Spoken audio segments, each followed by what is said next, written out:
magbabago kailan pa man.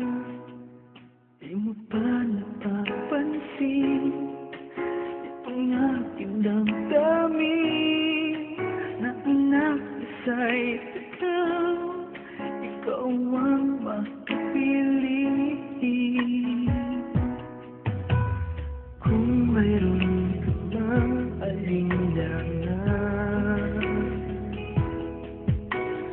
puso ko'y bakit di subukan?